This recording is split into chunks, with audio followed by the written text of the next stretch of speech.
कैसे हैं आप सभी? आई होप अच्छे होंगे, राइट। चलिए मैं हूँ किताब जापा चैनल पे आप सभी को स्वागत करती हूँ और आज मैं आपके लिए लेके एक्सरसाइज 5.2 का क्वेश्चन नंबर 4। तो प्लीज ध्यान समझना बच्चों, इस टाइप के सम एग्जाम में पूछे जाते हैं 2 नंबर और 3 नंबर में, ठीक है। तो आइए स्टार्ट करते हैं।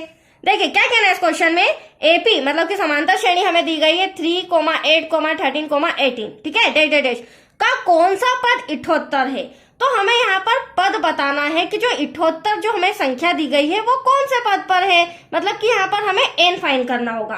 पहले मैं एक बार इसे वो रिटर्न कर लेती हूँ बच्चों। हमारा एपी क्या दिया गया है, हमें एपी मतलब समांतर श्रेणी दी गई है 3, 8, 13, 18, ठीक है, डैश डैश डैश। लास्ट में हमें अंतिम पद, ये 78 जो पद है मतलब जिस पद पे ये संख्या आ रही वो हमारा क्या है, अंतिम पद है। अब देखिए इसे मैं थोड़ा सा डिटेल में समझाती हूँ। हमेशा ध्यान रखिएगा समांतर श्रेणी में ये जो सीरीज संख्याएं दी जाती है तो पहला A1 होता है, मतलब कि प्रथम पद A1 होता है, द्वितीय पद दूसरी संख्या A2 होती है, तीसरी संख्या A3 और चौथी संख्या A4, ठीक है। अब हमें बीच की तो संख्याएं पता नहीं है, अब हमें लास्ट की संख्या दी है और पूछा गया है कि यह कौन से पद पर है, मतलब कि हमें यहाँ पर पद की संख्या बतानी है कि कौन से पद पर आ रहा है। कहने का मतलब अगर मैं आपसे पूछूं बच्चों कि जो 13 संख्या है ये कौन से पद पर है, तो आप फटाक से आंसर दे दोगे मैडम तीसरे पद पर। 18 का अगर पूछूंगी तो आप दे दोगे 4वें चौथे पद पर, ठीक है। अगर मैं आपको 78 का पूछती हूँ कि 78 को ये जो संख्या दी गई है ये कौन से पद पर है, तो कहने का मतलब हमें वही फाइंड करना है कि ये 15वें पद पर आ रही है, 20वें पद पर आ रही है या 25वें पद पर आ रही है। तो एटलीस्ट क्वेश्चन समझ में आया आपको। चलिए अब यहाँ पर हम मानेंगे क्योंकि ये हमारा अंतिम पद है तो इसे हम एन बोलेंगे, ठीक है। अंतिम पद के लिए एन यूज किया जाता है तो हम थोड़ा सा मानना पड़ेगा। माना कि अंतिम पद एन 78 होगा, ठीक है। अंतिम पद को हमने क्या मान लिया, 78 होगा, इसलिए एन बराबर 78, ठीक है।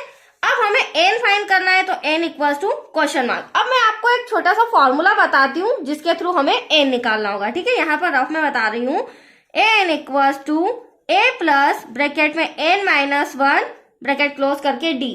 तो एन तो मेरे पास है, एन मुझे फाइंड करना है। अब मुझे जरूरत ए और डी की है। ए का मतलब होता है प्रथम पद और डी का मतलब होता है सार्वधातुक। That's clear. तो प्रथम पद मैंने अभी आपको समझाया था, जो पहली संख्या होती है वो क्या होता है बच्चों, प्रथम पद। तो हम ये दोनों चीजें और निकाल लेते हैं। तो प्रथम पद A1 इक्वल्स टू कितना दिया है सम के अंदर 3। इसी तरह हम सार्वधातुक भी निकाल लेते हैं क्योंकि डी को सार्वधातुक कहा जाता है हिंदी में, इसे D1 से संबोधित किया जाता है। इसका फॉर्मूला होता है छोटा सा A2 माइनस A1, जो कि मैंने पहले भी काफी डीप में समझाया है।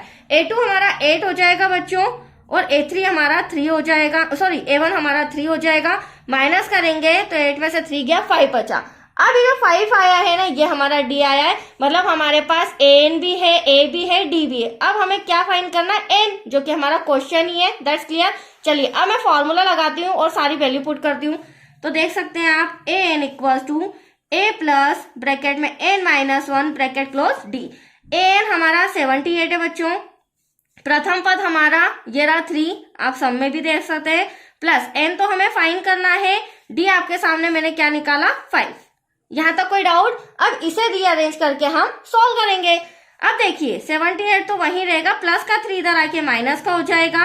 अब 5 का मल्टीप्लाई हम ब्रैकेट में करेंगे क्योंकि यहां से यहां तक मल्टीप्लाई है, तो 5 का n में करेंगे तो 5n हो जाएगा, माइनस 5 1 जा 5। अब यहाँ 78 में से 3 को माइनस करेंगे बच्चों तो यहाँ पर हमारे पास कितना आ जाएगा, 75 आ जाएगा, right, equals to 5n minus का 5। अगली स्टेप में माइनस का 5 इधर आके प्लस का हो जाएगा, इक्वल्स टू में हमारे पास आया 5n। 75 और 5 कितना हो जाएगा, 80 हो जाएगा, इक्वल्स टू 5n। अब चूंकि हमें तो n फाइंड करना है तो इंटू का 5 का आ जाएगा डिवाइड में, तो यहाँ पर मैं डिवाइड में 5 लिख रही हूँ, इक्वल्स टू n। कैंसिल करेंगे 5 1 जा 5, 5 1 जा 5, यहाँ पर 3 बचा, 30 हुआ, तो 5 6 जा 30। एटलीस्ट ये जो n है ना, n हमारा क्या आया है 16, और यही हमें पता करना था। तो अब आप देख सकते हैं सम के अंदर ये जो 78 आ रहा है ना, 78 आ रहा है, वो 16वें पद पर आ रहा है, ठीक है। जिस तरह ये तीसरे चौथे दूसरे पहले पद पर था, तो 78 जो संख्या है वो कौन से पद पर है, 16वें पद पर। That's clear. तो यहाँ लास्ट में हम इंस्ट्रक्शन आंसर लिखेंगे, अतः 16वां पद 78 है। तो यही हमें फाइंड करना था, दैट्स योर आंसर। तो आया आपको समझ में बच्चों?